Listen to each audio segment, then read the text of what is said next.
Financing या loan app के जरिए पहले लोग ऑनलाइन लोन लेने के झांसे में आ रहे हैं और बाद में लोन की वसूली के लिए एजेंट क्या क्या हथकंडे अपना रहे हैं। आज की इस वीडियो में, इस रिपोर्ट में इस तरह के ऐप की पूरी कलई हम खोलने वाले हैं, जिससे न केवल आपको सतर्क रहना है बल्कि दूसरों को भी अलर्ट करना है। दरअसल मीडिया रिपोर्ट्स के मुताबिक इस तरह के लोन देने वाले ऐप खासतौर पर चीनी ऐप के जरिए जरूरतमंद लोगों को ऑनलाइन कर्ज देने का बिजनेस तेजी से बढ़ रहा है, जिसमें कस्टमर्स के साथ साथ धोखाधड़ी तो हो ही रही है, लेकिन उसके साथ साथ लोन रिकवरी करने के एजेंट जो तरीके अपना रहे हैं वो आपको हैरान कर सकते हैं। मुंबई की एक 22 साल की महिला ने क्रेडिट लोन नाम ऐप से लोन लिया था। लोन चुकाने में थोड़ी देर हुई तो उसके बाद वसूली के लिए रिकवरी एजेंट्स ने महिला की मॉर्फ्ड न्यूड तस्वीरें उसके कांटेक्ट में मौजूद लोगों को भेज दी। इस महिला ने ऐप से 5,000 का लोन मांगा था, लेकिन उसे महज 3,000 का लोन मिला और इसी 3,000 रुपए को वापस करने के लिए ऐप के एजेंट ने महिला को शर्मसार कर दिया और उसकी जिंदगी को ही इस तरह से कहें दांव पर लगा दिया।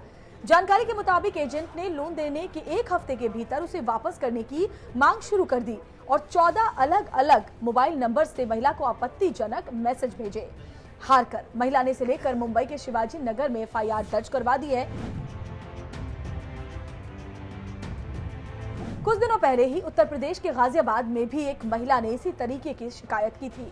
मीडिया रिपोर्ट्स के मुताबिक महिला ने एक ऐप से 2,400 रुपए का लोन लिया था।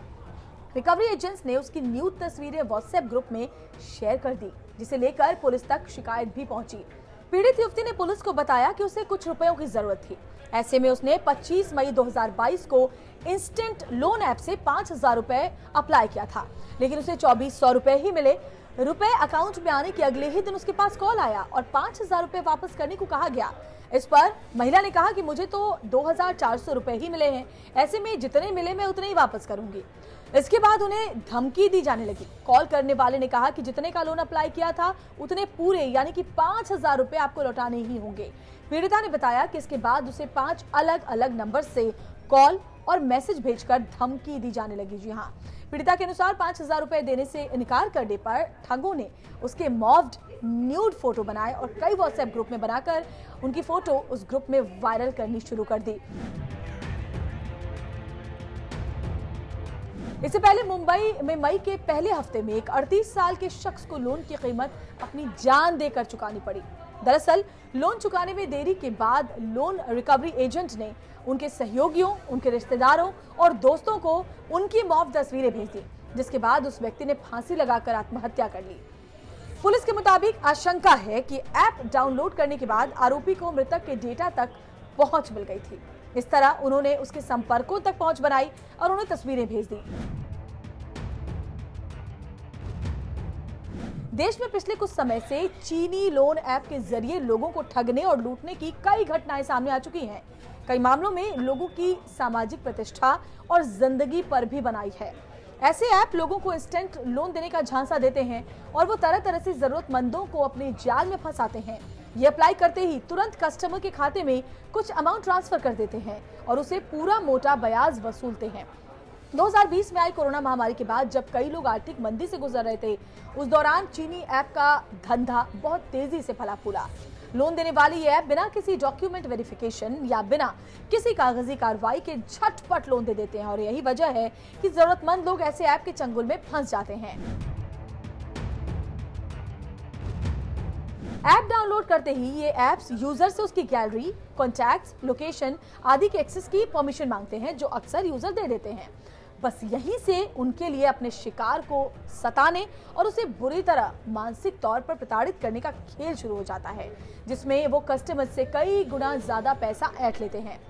पुलिस के मुताबिक लोन लेने वाला व्यक्ति को तुरंत लोन का पैसा लौटाने और ब्याज की पूरी रकम वसूलने के लिए कस्टमर्स को ब्लैकमेल करना शुरू कर देते हैं, जिसमें उसे और उसके परिजनों को धमकी भरे कॉल, अश्लील मैसेज से लेकर न्यूड मॉर्फ्ड तस्वीरें तक होती हैं।